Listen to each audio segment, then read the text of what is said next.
నమస్తే, welcome to reporters times. నేను వారు. సో వివిధ ప్రాంతాల నుంచి మా ప్రతినిధులు అయితే సిద్ధంగా ఉన్నారు వారి ప్రాంతంలో జరుగుతున్న హాట్ టాపిక్ నుంచి మాట్లాడటానికి. సో మొదటికి చూసుకున్నట్లయితే మెదక్ జిల్లాలో రాజకీయం అనేది బాగా వేడెక్కుతోంది. సో ఆశావహుల సంఖ్య అనేది సిట్టింగ్ ఎమ్మెల్యేలు లేదంటే ఇతరులకు అనే సంఖ్య, ఆశావహుల సంఖ్య ఎక్కువ పెరుగుతోంది. సో చూసుకున్నట్లయితే సిట్టింగ్ ఎమ్మెల్యేగా తనకే సీట్ కావాలని పద్మా దేవేందర్ రెడ్డి అంటుంటే మైనపల్లి కుమార్ రోహిత్ కే టికెట్ అంటున్నారు సన్నిహితులు. అదేవిధంగా ఇంకోసారి చూసుకుంటే టికెట్ కోసం కాకపడుతున్నారు ఎమ్మెల్సీ షేరి సుభాష్ రెడ్డి. సో వీరు ముగ్గురు మధ్య ఆధిపత్య పోరనేది చాలా రగులుతుంది. కానీ గులాబీ బాస్ ఎవరికి అనుగ్రహం దక్కిస్తారని చూడాలి. దీని మీద మరింత అప్డేట్స్ మా మెదక్ నుంచి సునీల్ లైవ్ లో అందుబాటులో ఉన్నారు. సునీల్, చెప్పండి, ఎవరికి గులాబీ బాస్ అనుగ్రహం దక్కిస్తారు? మెదక్ నియోజకవర్గంలో అయితే రాజకీయ వేడి మొదలైందని చెప్పవచ్చు. రాజకీయ వేడి అధికార పార్టీలోనే ఉందని చెప్పవచ్చు. ఎందుకంటే అధికార పార్టీలోనే టికెట్లు ఆశిస్తున్న వారి సంఖ్య ప్రతిరోజు పెరుగుతుందని చెప్పవచ్చు. ప్రస్తుతానికి చూసుకున్నట్లయితే టికెట్ ఆశిస్తున్న వారి సంఖ్య సిట్టింగ్ ఎమ్మెల్యే పద్మా దేవేందర్ రెడ్డితో కాకుండా ఇంకో ఇద్దరు కూడా పెరిగారని చెప్పవచ్చు. ఇందులో ప్రస్తుతం బీఆర్ఎస్ పార్టీలో ఉన్నటువంటి మైనంపల్లి హనుమంతరావు ఎమ్మెల్యే ఉన్నటువంటి ఆయన కుమారులు మైనంపల్లి రోహిత్ ఇప్పటికే నియోజకవర్గంలో పర్యటిస్తున్నారు. ఆయన సేవా కార్యక్రమాల పేరుతో ప్రజల్లోకి వెళ్లి టికెట్ ఆశిస్తున్నటువంటి పరిస్థితి ఉంది. మరోవైపు సీఎం కేసీఆర్ రాజకీయ కార్యదర్శిగా ఉన్నటువంటి ఎమ్మెల్సీ షేరి సుభాష్ రెడ్డి కూడా ఆయన నియోజకవర్గంలో అక్కడక్కడ పర్యటిస్తా ఉన్నారు.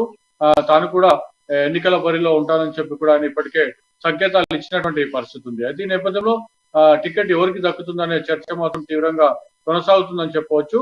మరోవైపు సొంత పార్టీ నాయకులే సిట్టింగ్ ఎమ్మెల్యే అయినటువంటి పద్మా దేవేందర్ రెడ్డికి టికెట్ కి సంబంధించినటువంటి త్రిముఖ పోటీని సృష్టిస్తున్నారని చెప్పి నేపథ్యంలో పద్మా దేవేందర్ రెడ్డికి సంబంధించినటువంటి రాజకీయ ప్రస్థానం చూసుకున్నట్లయితే ఆమె స్థానికురాలుగా ఉన్నది. మరోవైపు చూసుకున్నట్లయితే ఆమె మెదక్ నియోజకవర్గం లేనప్పుడు రామాయంపేట నియోజకవర్గం ఉన్నప్పుడు ఆమె గతంలో కూడా జెడ్పీటీసీ నుంచి కూడా ఆమె రాజకీయ ప్రస్థానం మొదలైందని చెప్పవచ్చు. తెలంగాణ ఉద్యమంలో కూడా కీలకంగా ఆమె పనిచేస్తారని చెప్పవచ్చు. మరోవైపు ఆమె ముందు టిఆర్ఎస్ పార్టీ ఆవిర్భావం నుంచి కూడా ఆమె పార్టీలో కొనసాగుతున్నటువంటి పరిస్థితి ఉంది.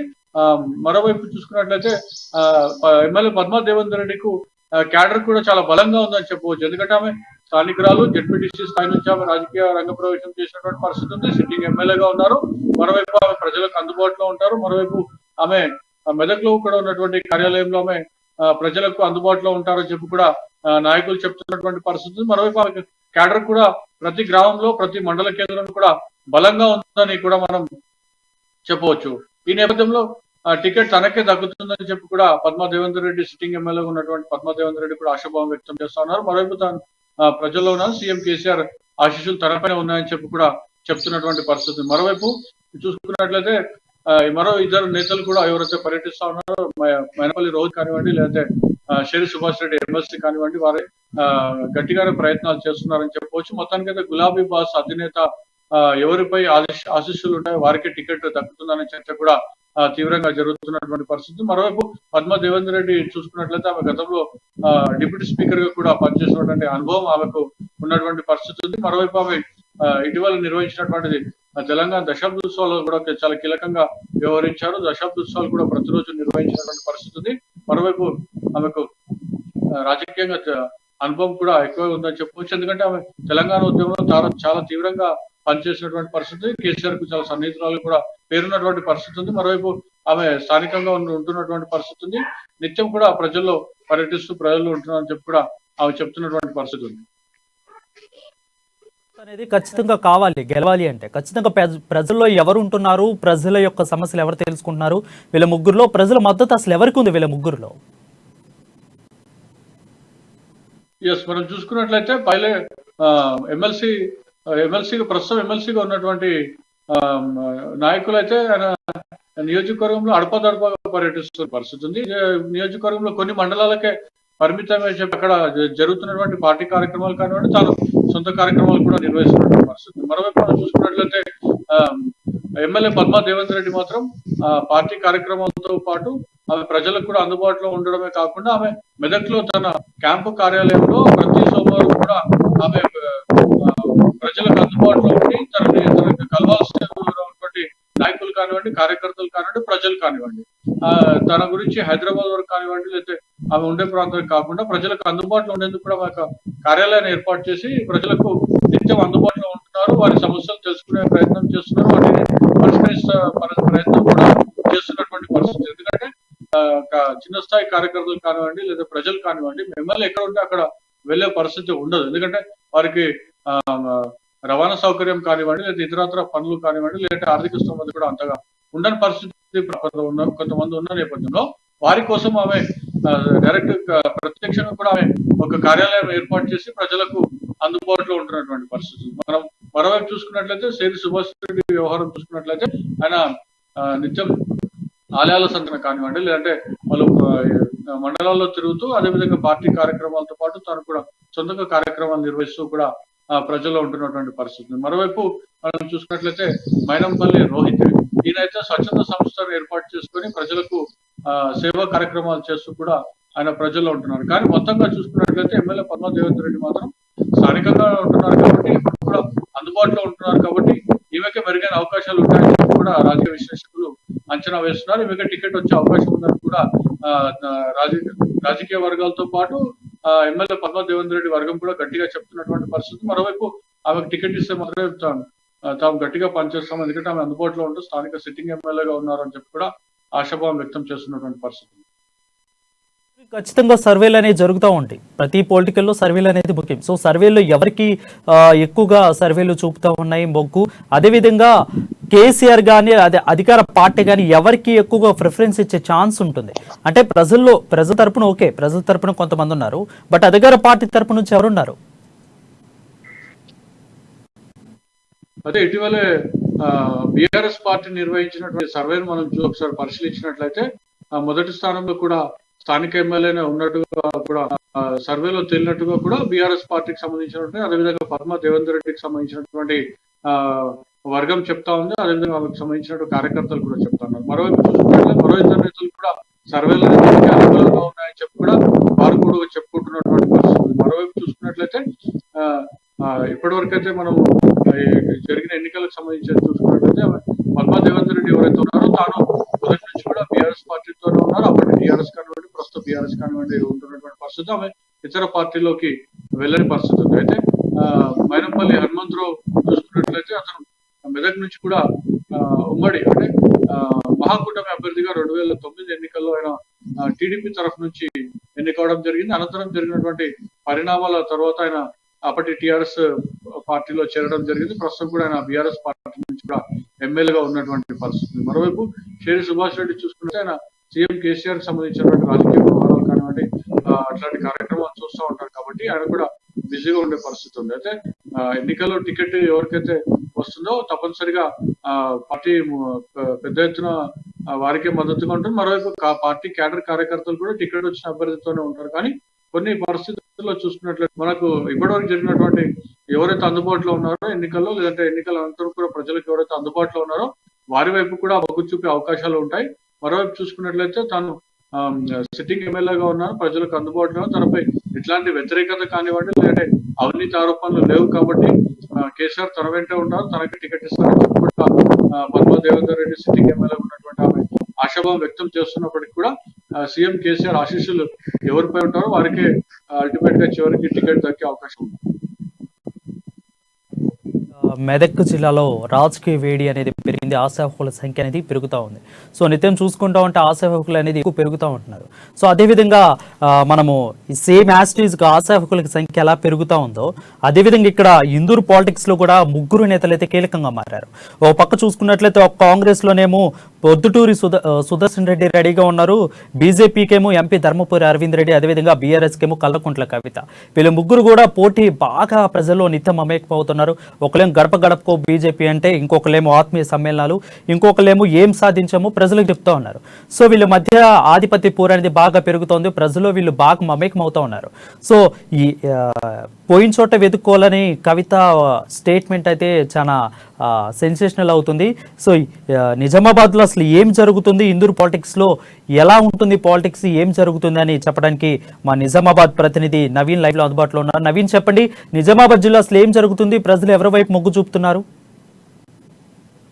ముఖ్యంగా నిజామాబాద్ పాలిటిక్స్ లో ఆ ముగ్గురే కీ రోల్ గా వ్యవహరిస్తున్నారు. ముఖ్యంగా ఆ ముగ్గురే రాజకీయంగా చక్రం తిప్పుతున్నట్లు కూడా తెలుస్తుంది. అయితే ప్రధానంగా జిల్లా పార్టీని కింది స్థాయిలో ఎటు ఎన్నికలు జరగ మరికొన్ని నెలల్లో ఎన్నికలు జరగబోతుంది.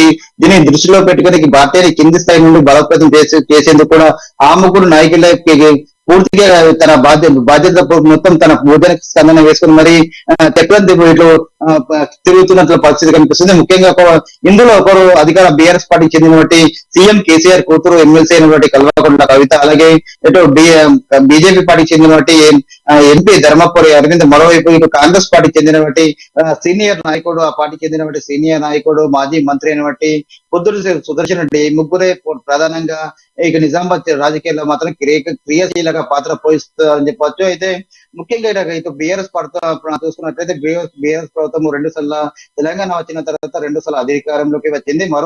మూడోసారి కూడా ఎలక్షన్లు జరగనున్నాయి. అయితే గతంలో జరిగినటువంటి పార్లమెంట్ ఎన్నికల్లో ఎంపీగా ఉన్నటువంటి కవిత అక్కడ ఎంపీ అరవింద్ చేతిలో ఓడిపోయింది. అయితే అప్పటి నుంచి కూడా కవిత ఇటు నిజామాబాద్ పాలిటిక్స్ కు దూరంగా వస్తూ ఉంటుంది.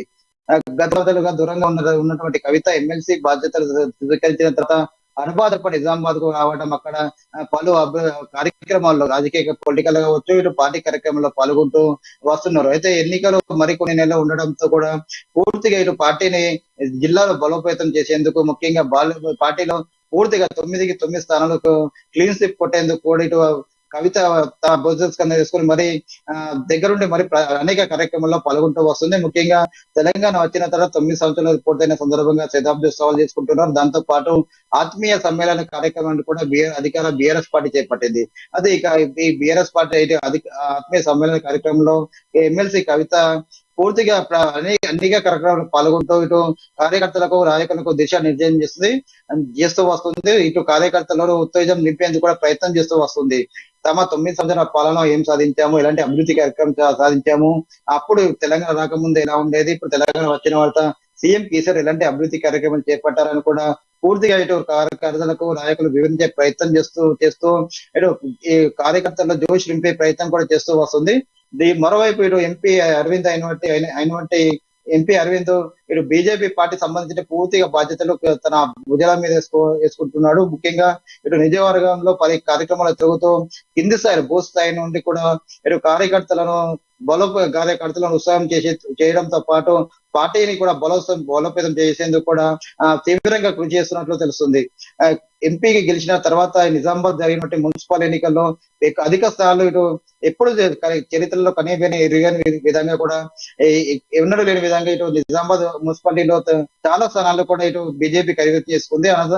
తర్వాత రానున్న ఎన్నికల్లో కూడా పూర్తిగా 9 స్థానాలు క్లీన్ చిప్ కొడతామని చెప్పి కూడా ఎంపీ అరవింద్ చెప్తూ వస్తున్నాడు. దీనికి కోసం ఇటు నిజామాబాద్ తో పాటు ఇటు ఆర్మూరు, బాల్కొండ, ఇటు బోధన్ మంటిపాలు నియోజకవర్గంలో తానే స్వయంగా తిరుగుతూ అక్కడ కార్యకర్తలకు దిశానిర్దేశం చేయడంతో పాటు అనేక కార్యక్రమాల్లో పాల్గొంటూ ఇటు అధికార పార్టీకి పూర్తిగా విసురుతూ వస్తున్నాడు. ఇదిగా మరోవైపు ఇటు కాంగ్రెస్ పార్టీ చూసుకున్నట్లయితే కాంగ్రెస్ పార్టీ చాలా రోజులుగా పూర్తిగా ఇక్కడ పార్టీలో నాయకులు లేని పరిస్థితి ఉంది. అయితే ఇటు దీని మొత్తం పూర్తిగా పార్టీని బలోపేతం చేసేందుకు కూడా మాజీ మంత్రి సుదర్శన్ రెడ్డి తనదైన స్థాయిలో కూడా పార్టీ ఇటు జిల్లాలో తిరుగుతూ అటు 9 సంవత్సరాల పాలనలో ఇటు అధికార బీఆర్ఎస్ పార్టీ ఏం సాధించారని చెప్పి శతాబ్ది ఉత్సవాలు చేసుకుంటున్నారు. ఏం సాధించారో కూడా ఇంతవరకు చెప్పని పరిస్థితి ఉందని చెప్పి కూడా మండిపడుతూ తాను అధికారంలో ఉన్నప్పుడు ఏం సాధించామో కూడా చెప్పడం కాదు, ఇటు ప్రజలు వివరిస్తా అని చెప్పి కూడా ఇటు మీడియాతో పాటు ప్రజలు తీసుకెళ్ళి మరి ఇటు ఇరిగేషన్ రంగంలో ఏం సాధించాము, అలాగే ఇటు నిజామాబాద్ జిల్లాకు మెడికల్ కాలేజీ తీసుకొచ్చాము, అలాగే ఎడ్యుకేషన్ పరంగా కూడా అభివృద్ధి చేసేందుకు కూడా ఇటు యూనివర్సిటీ కూడా తీసుకొచ్చామని చెప్పి కూడా ప్రజలకు వివరించే ప్రయత్నం చేస్తున్నాడు. కేవలం తెలంగాణ తాగుపోతే తెలంగాణ చేయడం తప్ప ఎవరిగింది ఏమీ లేదని చెప్పి కూడా పూర్తిగా రైతాంగాన్ని కూడా విస్మరించాలని చెప్పి కూడా మాజీ మంత్రి సుదర్శన్ రెడ్డి ఘాటు విమర్శలు చేస్తున్నాడు. మరి దీంతో పాటు ఇటు తాము చిన్న రిజర్వేల ద్వారా అనే ఇటు లక్షల ఎకరాల పంటకు తాగునింది అందించాము, కానీ ఇప్పుడు అక్కడ ఏవైతే తాము అధికారంలో ఉన్నప్పుడు నిర్మించామో రిజర్వేలకు ఇంతవరకు కూడా లక్షల కరెంటు బిల్లులు పెండింగ్ లో ఉన్నాయి. అవి కూడా ఇంతవరకు రాష్ట్ర ప్రభుత్వం కంటని పరిస్థితి ఉందని చెప్పి పూర్తిగా రాజ్యాంగాన్ని కూడా విస్మరించారు అని చెప్పి కూడా సురేష్ రెడ్డి చెప్పే ప్రయత్నం చేస్తున్నారు. మరోవైపు ఎడ్యుకేషన్ రంగంలో చూసుకున్నట్లయితే ఎడ్యుకేషన్ రంగంలో పేజీ నుండి పేజీ వరకు ఉచిత విద్య అన్నారు. ఇంతవరకు ఉచిత విద్య కూడా ఎక్కడ అందించిన పాపన పోలేదు. ఫీజు పేమెంట్స్ కావచ్చు, నిరుద్యోగ భృతి ఇస్తామన్నారు, ఇంతవరకు ఎక్కడ ఇచ్చిన పాప పోలేదని చెప్పి కూడా మాజీ మంత్రి సురేష్ రెడ్డి మండిపడుతున్నాడు. అయితే పూర్తిగా నిజామాబాద్ జిల్లాలో ఈ ముగ్గురు నాయకులే ఇటు తమ పార్టీకి చెందిన వాటి పూర్తిగా రానున్న ఎన్నికల్లో ఖచ్చితంగా క్లీన్ స్వీప్ కొట్టేందుకు కూడా వీరు తీవ్రంగా కృషి చేస్తున్నట్లు చెప్పవచ్చు. చూసుకున్నట్లయితే మంచి కానీ చెడు కానీ రెండు ప్రభావం ఖచ్చితంగా పడుతుంది. మంచికి మంచి పడుతుంది, చెడుకు చెడు ప్రభావం ఖచ్చితంగా పడుతుంది. బట్ ఎమ్మెల్సీ కవిత విషయంలో ఢిల్లీ లిక్కర్ స్కామ్ అనేది ఒక సెన్సేషనల్ యావత్ దేశం మొత్తం మీద కూడా. సో ఢిల్లీ లిక్కర్ స్కామ్ అనే యొక్క దాంట్లో కవిత మీద ఎలాంటి ప్రభావం పడుతుంది ప్రజలపైన?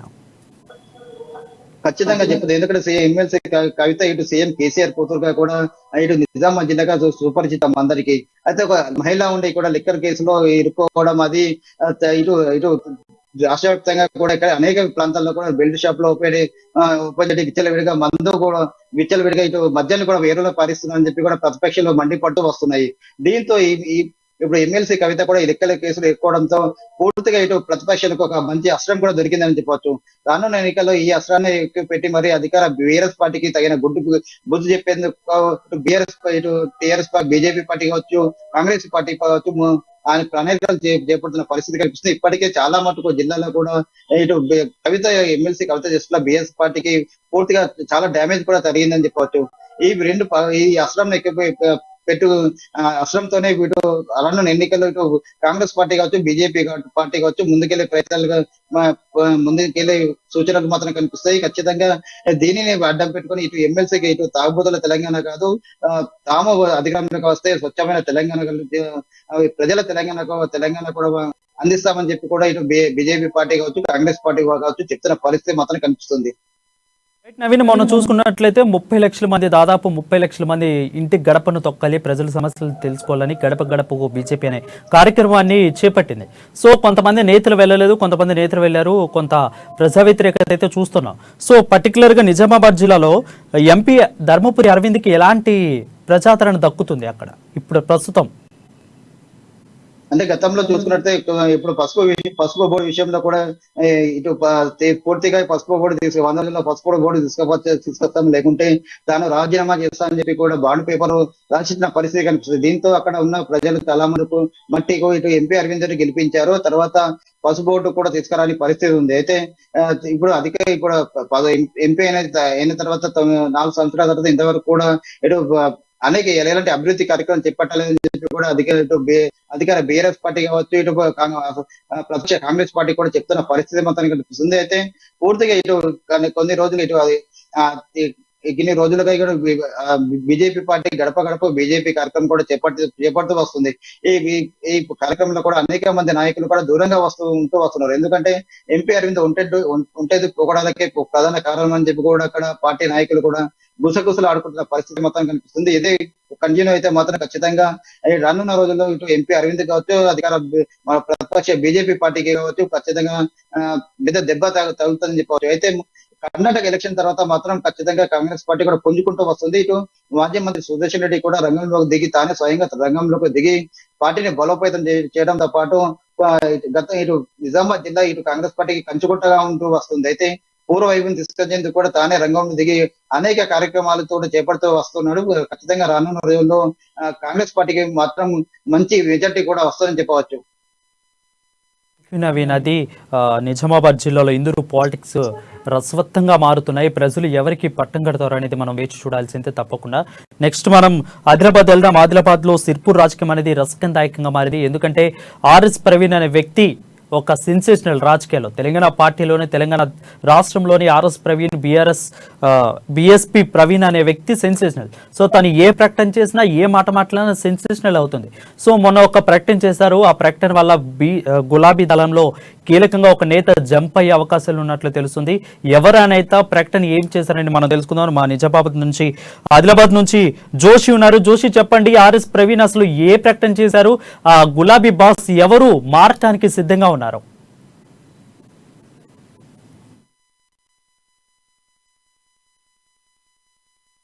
ఒకటవ నంబరు నియోజకవర్గంగా పేర్కొనబడేటటువంటి సిర్పూర్ కాన్స్టిట్యున్సీలో రాజకీయం రోజు రోజుకు కొంత రసవత్తరంగా మారుతున్నటువంటి పరిస్థితి. వాస్తవంగా కొంత 2-3 టర్ములుగా అక్కడ సిర్పూర్ నియోజకవర్గాన్ని కోనప్పకు సంబంధించినటువంటి కంచుకోటగా ఇక్కడ ఉమ్మడి సంబంధించినటువంటి రాజకీయ వర్గాలు ప్రజలు పేర్కొనేటటువంటి పరిస్థితి. అయితే ప్రస్తుతం ఉన్నటువంటి పరిస్థితుల్లో కోనప్ప కోటలకు బీటలు వారుతున్నాయా అనేటటువంటి ఒక చర్చ మాత్రం కొనసాగుతున్నటువంటి పరిస్థితి. వాస్తవంగా మనం బహిర్గతంగా చూసినట్లయితే కోనేరు కోనప్ప చాలా స్ట్రాంగ్ గా ఉన్నటువంటి ప్రజానాయకుడిగా మనకు కనిపిస్తుంటారు. కాకపోతే అంతర్గతంగా ఉన్నటువంటి రాజకీయ పరిణామాలు ఏంటి అనేటటువంటి విషయాన్ని పక్కన పెడితే సిర్పూర్ నియోజకవర్గంలో అత్యధికంగా ఓటర్లు కలిగి ఉన్నటువంటి కమ్యూనిటీ మాలీ సంఘం. ఈ మాలీ సంఘానికి సంబంధించినటువంటి వాళ్ళందరూ కూడా చాలా కాలం అంటే దాదాపు ఒక 15 సంవత్సరాలుగా తమను ఎస్సీ జాబితాలో చేర్చాలనేటటువంటి ఒక ప్రధానమైనటువంటి డిమాండ్ తో వాళ్ళు పోరాటాలు చేస్తున్నటువంటి పరిస్థితి. అయితే గతంలో కోనేరు కోనప్ప 2014లో సిర్పూర్ నియోజకవర్గం నుండి బిఎస్పీ పార్టీ తరఫున ఎమ్మెల్యేగా గెలిచినటువంటి నేపథ్యం. ప్రస్తుతం బిఎస్పీ పార్టీ అంటే గతంతో పోల్చినట్లయితే ఆర్ఎస్ ప్రవీణ్ కుమార్ తన పదవికి స్వచ్ఛంద పదవి విరమణ చేసి రాజకీయాల్లోకి వచ్చిన తర్వాత చూసినట్లయితే బిఎస్పీ పార్టీ రాజకీయంగా రాష్ట్రంలో ఒక చర్చకు దారి తీస్తున్నటువంటి పరిస్థితులు అయితే కనిపిస్తున్నటువంటి నేపథ్యం. అంటే ఒక ఇండియన్ సర్వీస్ లో ఉన్నటువంటి వ్యక్తిగా ఒక విద్యాధికుడిగా ఉన్నటువంటి ఆర్ఎస్ ప్రవీణ్ కుమార్ రాజకీయాల్లోకి రావడమే కాకుండా గత వారం 10 రోజుల క్రితము ఇక్కడ సిర్పూర్ నియోజకవర్గంలోని కాగజ్ నగర్ లో పర్యటించినటువంటి సందర్భంలో మీరందరూ కనుక కోరుకుంటే ఇక్కడి జనాలకు సంబంధించినటువంటి సమస్యలు దూరం అవుతాయనుకుంటే, ఇక్కడ దోపిడీ రాజ్యం దూరం అవుతుందంటే, దొరకు సంబంధించినటువంటి పాలన ముగుస్తుంది అని అనుకుంటే మాత్రం ఖచ్చితంగా మీ ఆశీర్వాదం ఉంటే నేను ఇక్కడ నుండి పోటీ చేయడానికి సిద్ధం అనేటటువంటి వ్యాఖ్యలు ఏవైతే చేశారో ప్రస్తుతం ఉమ్మడి జిల్లా వ్యాప్తంగానే కాకుండా పూర్తిగా రాష్ట్ర రాజకీయాల్లో కూడా అది కొంత చర్చకు దారితీసినటువంటి నేపథ్యం. ఆర్ఎస్ ప్రవీణ్ కుమార్ సిర్పూర్ నియోజకవర్గం నుండి పోటీ చేసినట్లయితే మాత్రం ఖచ్చితంగా రాష్ట్రంలో ఇది ఒక ప్రధానమైనటువంటి చర్చకు దారి తీసేటటువంటి నియోజకవర్గంగా ఉంటుందనటంలో ఎటువంటి సందేహం లేదు. అయితే ప్రస్తుతం అక్కడ సిర్పూర్ కాగజ్ నగర్ కు సంబంధించినటువంటి మున్సిపల్ చైర్మన్ గా వ్యవహరిస్తున్నటువంటి సద్దాం హుస్సేన్ ఇప్పటికే కాంగ్రెస్ పార్టీకి సంబంధించినటువంటి పలువురు రాష్ట్ర నాయకులతో టచ్ లో ఉన్నట్లుగా తెలుస్తోంది. అతి త్వరలో ఒకవేళ అక్కడ ఉన్నటువంటి సమీకరణాల్లో అంటే ఏ పార్టీ అయినప్పటికీ కూడా ఆప్షన్ 1, ఆప్షన్ 2, ఆప్షన్ 3 ఈ విధంగా రాజకీయ సమీకరణాలు ఉంటాయి. ఒకవేళ వాటిలో ఏదైనా కనుక మిస్ అయినట్లయితే మరో ఆప్షన్ కింద సద్దాం హుస్సేన్ కు కాంగ్రెస్ పార్టీ టికెట్ ఇచ్చినా ఆశ్చర్యపడాల్సినటువంటి అవసరం లేదనేటటువంటి వ్యాఖ్యలు అభిప్రాయాలు అయితే అక్కడ వ్యక్తమవుతున్నటువంటి పరిస్థితి.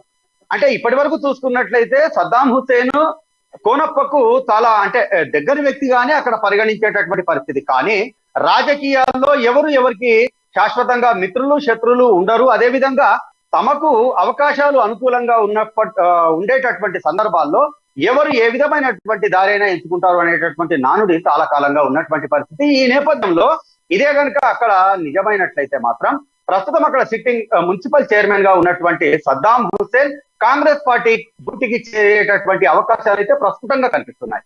మరోవైపు చూసుకున్నట్లయితే ఇంతకాలము అక్కడ ఎమ్మెల్యేగా కొనసాగుతున్నటువంటి కోనేరు కోనప్పకు సంబంధించి గత కొద్ది సంవత్సరాల వ్యవధిలో అక్కడ చోటు చేసుకున్నటువంటి కొన్ని అంశాలు కొంత ప్రజా వ్యతిరేకతకు కారణమవుతున్నట్లుగా మనకు తెలుస్తుంది. ఈ ఆసిఫాబాద్ కు సంబంధించినటువంటి జడ్పీ ఉపాధ్యక్షుడిగా ఉన్నటువంటి కోనేరు కోనప్పకు స్వయాన సోదరుడైనటువంటి కోనేరు కృష్ణారావు గతంలో ఒక మారు ఆదివాసీలకు సంబంధించినటువంటి పోడు భూముల వ్యవహారంలో ఇటు అటవీ అధికారుల ద్వారా ఆదివాసుల పైన దౌర్జన్యానికి పాల్పడ్డారనేటటువంటి అపవాదును మూటగట్టుకోవడము, ఆ విషయంలో కేసులు కూడా కావటము, ఆయన జైలుకు వెళ్లి రావటం ఇవన్నీ కూడా జరిగినటువంటి పరిస్థితి. అయితే ఆదివాసీలకు సంబంధించినటువంటి అత్యధిక ఓటర్లు ఉన్నటువంటి జిల్లాగా పేరున్నటువంటి ఆసిఫాబాద్ లో కొమరంభీం ఆసిఫాబాద్ జిల్లాలో ఉన్నటువంటి సిర్పూర్ నియోజకవర్గంలో ఆదివాసీలందరూ కూడా ఒకవైపు గత అనుభవాలను మళ్ళీ నెమరేసుకొని రాబోయే ఎన్నికల్లో వాళ్ళ అక్కసును తీర్చుకుంటారా, కోనేరు కోనప్పను వాళ్ళు వ్యతిరేకిస్తారా అనేటటువంటిది ఒక మీమాంస అయితే, రాబోయే రోజుల్లో రాబోయే ఎన్నికల్లో బిఎస్పీ రాష్ట్ర అధ్యక్షుడిగా ఉన్నటువంటి ఆర్ఎస్ ప్రవీణ్ కుమార్ గనుక ఇటు సిర్పూర్ నుండి పోటీ చేసినట్లయితే పరిస్థితులు ఏ విధంగా ఉంటాయి అనేటటువంటి విషయం ఇప్పుడు పూర్తిగా ఉమ్మడి జిల్లా వ్యాప్తంగా కూడా హాట్ టాపిక్ గా మారినటువంటి నేపథ్యం. అయితే ఆర్ఎస్ ప్రవీణ్ కుమార్ ఇది ఇప్పటికిప్పుడే ప్రకటించినటువంటి ప్రకటనగా మనం చూడలేనటువంటి పరిస్థితి. ఎందుకనంటే ఆయన బిఎస్పికి సంబంధించినటువంటి రాష్ట్ర అధ్యక్ష పదవి కంటే ముందు కోఆర్డినేటర్ గా వ్యవహరించినటువంటి కాలం నుండి కూడా తరచుగా సిరిపూర్ నియోజకవర్గంలో పర్యటించడము అనేటటువంటిది ఆయన భవిష్యత్ ప్రణాళికలో భాగంగానే అనేటటువంటి అంశం మనకి ఇక్కడ స్పష్టమవుతున్నటువంటి పరిస్థితి. అంటే రాబోయే రోజుల్లో ఆర్ఎస్ ప్రవీణ్ కుమార్ పర్యటనలు మరింతగా ఇక్కడ పెరగటమే కాకుండా ఎన్నికల్లో ఆయన ఇక్కడ నుండి పోటీ చేస్తారు అనేటటువంటి ఒక అభిప్రాయం ఇప్పుడు బలపడుతున్నటువంటి పరిస్థితి. ఒకవేళ ఇటువంటి పరిణామాలే కనుక అక్కడ చోటు చేసుకున్నట్లయితే రాబోయే ఎన్నికల్లో కోనేరు కోనప్పకు కొంత ఇబ్బందికర పరిస్థితులు మాత్రం తప్పవనేటటువంటి అభిప్రాయాలు కూడా వ్యక్తమవుతున్నటువంటి నేపథ్యం. వాస్తవంగా చూసినట్లయితే కోనేరు కోనప్పకు సంబంధించి వ్యతిరేకత ఆ విషయం ఎలా ఉన్నప్పటికీ కూడా ఆయన చేపట్టేటటువంటి కొన్ని రకాల సేవా కార్యక్రమాలు కావచ్చు, ఆయన ప్రజలతో మమేకమయ్యేటటువంటి తీరు విధానం కావచ్చు, ఇవన్నీ కూడా అక్కడ ఆయన కొంత ప్రజాభిమానాన్ని అనేటటువంటి విషయం కూడా ఒక వైపున ఉంది. కానీ ఆదివాసులకు సంబంధించినటువంటి ఖిల్లాగా ఆసిఫాబాద్ జిల్లాను పేర్కొనేటటువంటి నేపథ్యంలో ఆదివాసులకు సంబంధించినటువంటి గత అనుభవాలు మళ్ళీ తాజాగా ఇక్కడ చోటు చేసుకునేటటువంటి పరిస్థితులు కూడా లేకపోలేదు అనేటువంటి అంశాన్ని పరిగణలోకి తీసుకుంటే మాత్రం ఇక్కడ రాబోయే ఎన్నికలు పూర్తిగా రసవత్తరంగా ఉంటాయనటంలో మాత్రం ఎటువంటి సందేహం లేదు రాజశేఖర్. రైట్. అయితే జోషి, మీరు చెప్పిన దాని ప్రకారం చూస్తే ఆర్ఎస్ ప్రవీణ్ చేసిన స్టేట్మెంట్ వల్లే, ఇచ్చిన ప్రకటన వల్లే ఇలాంటి సమీకరణాలు మొత్తం జరుగుతున్నాయి అని అనుకోవచ్చా ఖచ్చితంగా? ఎస్, ఖచ్చితంగా ఆర్ఎస్ ప్రవీణ్ కుమార్ నోటి నుండి వచ్చినటువంటి ఆ ఒక ప్రకటన ఏదైతే ఉందో అది యాదృచ్ఛికంగానో యాక్సిడెంటల్ గానో వచ్చింది అని మాత్రం అనుకోవడానికి వీల్లేదు. అంటే ఒక ఉన్నతాధికారిగా పనిచేసినటువంటి వ్యక్తి, అది కూడా పోలీసు శాఖకు సంబంధించినటువంటి పోలీసు విభాగంలో పనిచేసినటువంటి ఒక అధికారిగా పనిచేసినటువంటి వ్యక్తి నోరు జారటము లేకపోతే యాదృచ్ఛికంగా ఏదో అన్యమనస్కంగా ఏదో వ్యాఖ్యలు చేయటము అనేటటువంటిది ఎవరు కూడా అంటే నమ్మనటువంటి విషయం. ఈ నేపథ్యంలో ప్రస్తుతం ఇప్పుడు ఆయన రాజకీయ నేతగా ఒక పార్టీకి రాష్ట్ర అధ్యక్షుడిగా ఉన్నటువంటి నేపథ్యంలో ఆయన నోటి వెంట వచ్చినటువంటి వ్యాఖ్యలు పూర్తిగా ఆయన ప్రణాళికలో భాగంగానే వచ్చాయి. ఇది భవిష్యత్తుకు సంబంధించినటువంటి ఆయన రాజకీయ స్కెచ్ అనేటటువంటి విషయాన్ని మనకు ధృవీకరిస్తున్నటువంటి విషయం. అయితే ఇప్పుడు అక్కడ అత్యధికంగా ఉన్నటువంటి మాలీ కులస్తులు ఎవరైతే ఉన్నారో వాళ్లతో కూడా ఆర్ఎస్ ప్రవీణ్ తరచు సంప్రదింపుల్లో ఉన్నారని చెప్పి మాలీ సంక్షేమ సంఘానికి సంబంధించినటువంటి రాష్ట్ర ప్రతినిధులు కూడా ఆర్ఎస్ ప్రవీణ్ తో తరచుగా కలుస్తూనే ఉన్నారనేటటువంటి సమాచారం కూడా మనకు అందుతోంది.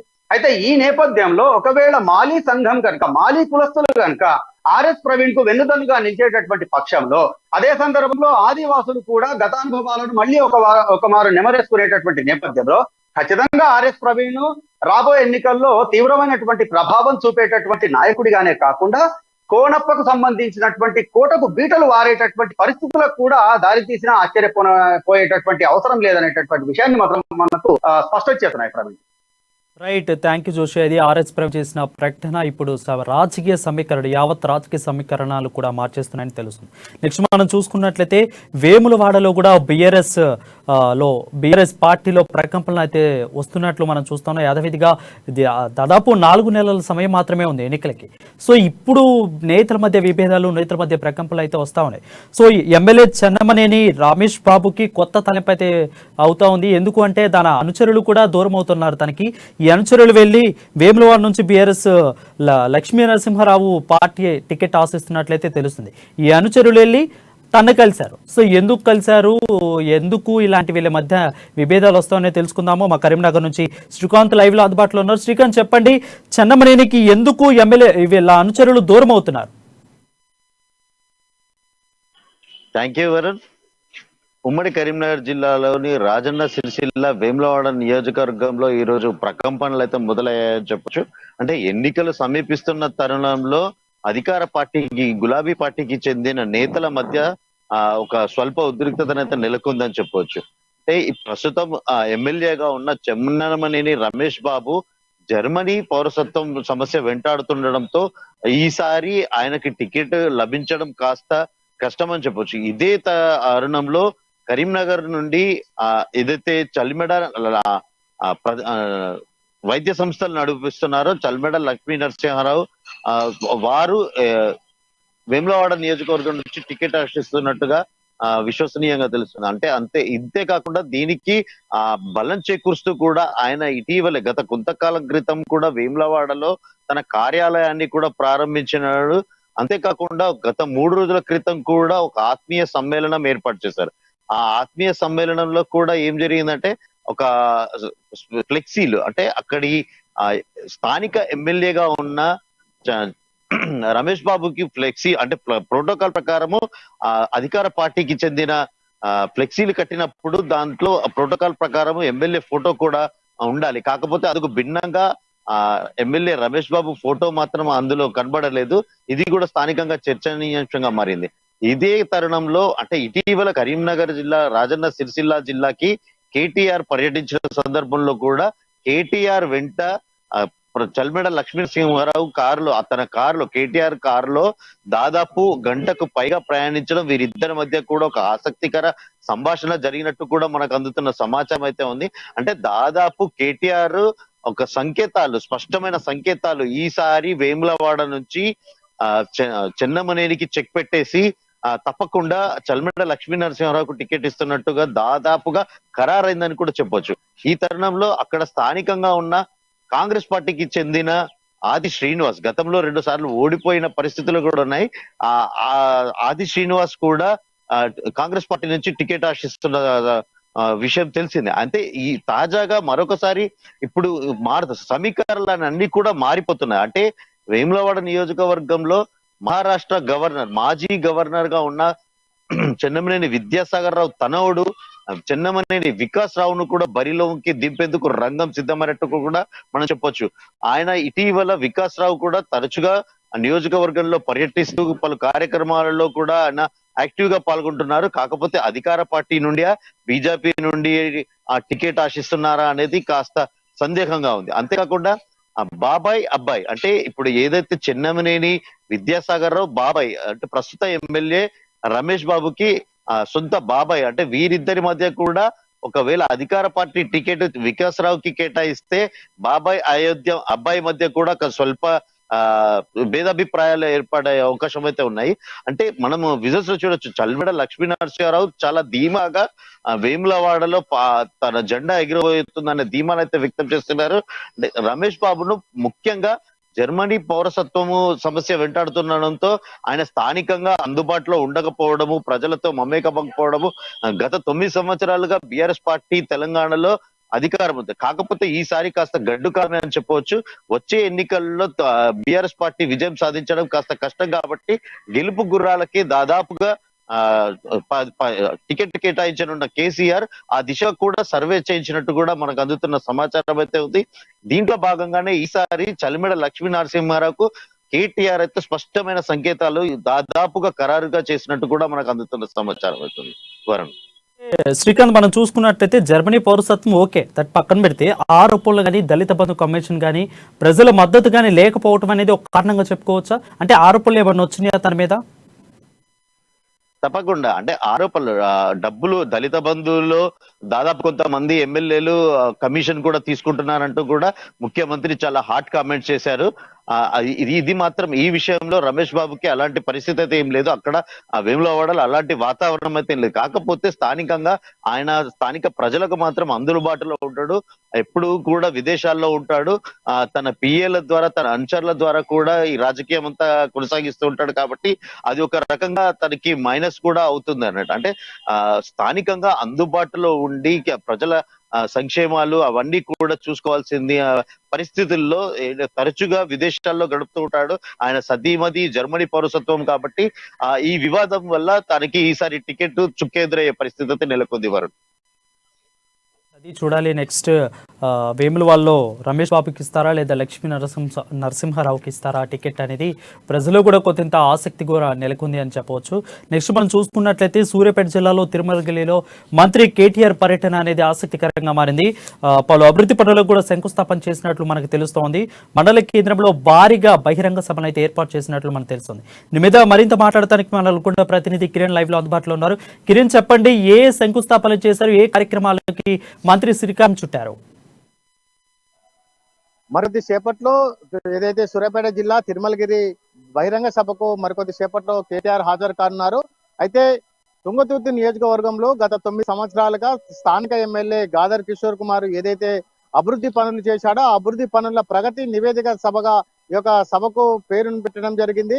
ఈ 9 సంవత్సరాల కాలంలో తుంగతుర్తి నియోజకవర్గంలో చేసినటువంటి అభివృద్ధి పనులను వివరిస్తూ అదే విధంగా వందలాది కోట్ల రూపాయలతో ఇక్కడ బాగు చేసినటువంటి కాలువలు కావచ్చు, కాళేశ్వరం నీళ్లు కావచ్చు, ప్రాజెక్టులు కావచ్చు, అదే విధంగా రహదారులు, రోడ్లు ఇవన్నిటిని కూడా అభివృద్ధి చేసిన గాదర్ కిషోర్ కుమార్ కేటీఆర్ తో బహిరంగ సభ నిర్వహిస్తున్నారు. ఈ రోజు ఇక్కడ కొన్ని ఈ యొక్క పనులకు కూడా శంకుస్థాపన చేసిన అనంతరము కేటీఆర్ నేరుగా బహిరంగ సభకు వచ్చి ప్రజలను తీసి మాట్లాడనున్నారు. అయితే ఈ యొక్క సమావేశంలో కేటీఆర్ ఏం మాట్లాడతారు, తుంగతుర్తి నియోజకవర్గ అభివృద్ధితో పాటు తెలంగాణ రాజకీయాలు కూడా ఏం మాట్లాడుతున్న దానిపైన అయితే ప్రజలైతే ఆసక్తిగా చూస్తున్నారు. ఎందుకంటే గత వారం రోజులుగా తెలంగాణ రాజకీయాలన్నీ కూడా ఢిల్లీ చుట్టూ తిరుగుతున్నాయి.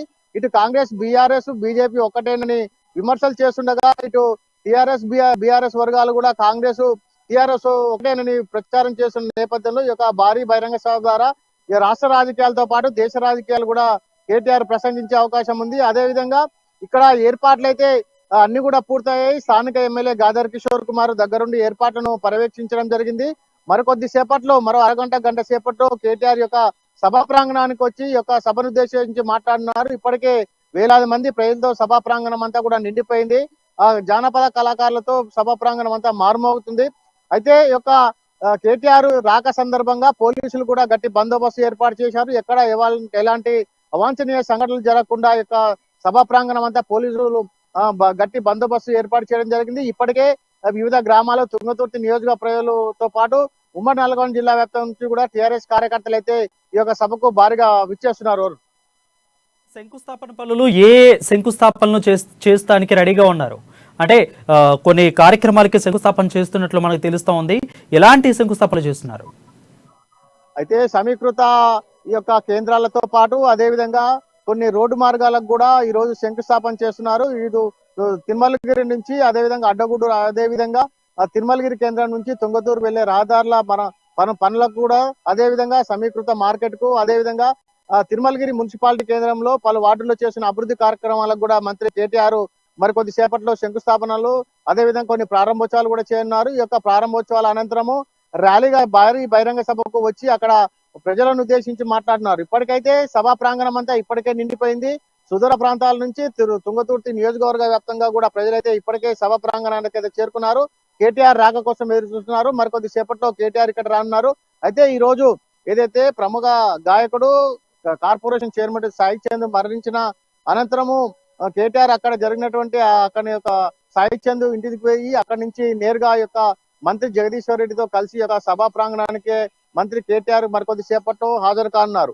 అయితే చివరి వరకు కూడా ఈ యొక్క సభా ప్రాంగణంలో కేటీఆర్ ఏం మాట్లాడతారనేది మాత్రం అయితే ప్రజలు ఆసక్తిగా చూస్తున్నారు. ఎందుకంటే ఈ యొక్క తుంగతుర్తి నియోజకవర్గంలో చేసిన అభివృద్ధి పనులతో పాటు ఉమ్మడి నల్గొండ జిల్లా వ్యాప్తంగా ఈ యొక్క 9 సంవత్సరాల కాలంలో బీఆర్ఎస్ ప్రభుత్వము ఏదైతే అభివృద్ధి పనులు చేసిందో వేలాది కోట్లతోటి ఆ యొక్క అభివృద్ధి పనులను వివరించడంతో పాటు దేశ రాష్ట్ర రాజకీయాలన్నిటి కూడా ఇక్కడ కేటీఆర్ ప్రసంగించే అవకాశాలు అయితే ఎక్కువ కనిపిస్తున్నాయి. Right, thank you Kiran. అది కేటీఆర్ అయితే కొన్ని అభివృద్ధి పనులకైతే శంకుస్థాపన చేస్తున్నారన్నట్లయితే తెలుస్తుంది. భారీ బహిరంగ సభ కూడా ఏర్పాట్లు అయితే పూర్తయిపోయింది. మరి కొద్దిసేపట్లో ఒక అరగంట సమయంలో కేటీఆర్ అయితే అక్కడికి వెళ్ళి భారీ బహిరంగ సభలో పాల్గొంటారని అయితే తెలుస్తుంది. ఇది వాళ్ళ రిపోర్టర్స్ టైం. మరొక రిపోర్టర్స్ టైంతో మళ్ళీ కలుద్దాం. అంటిల్ దెన్ చూస్తూనే ఉన్నది అమ్మా న్యూస్.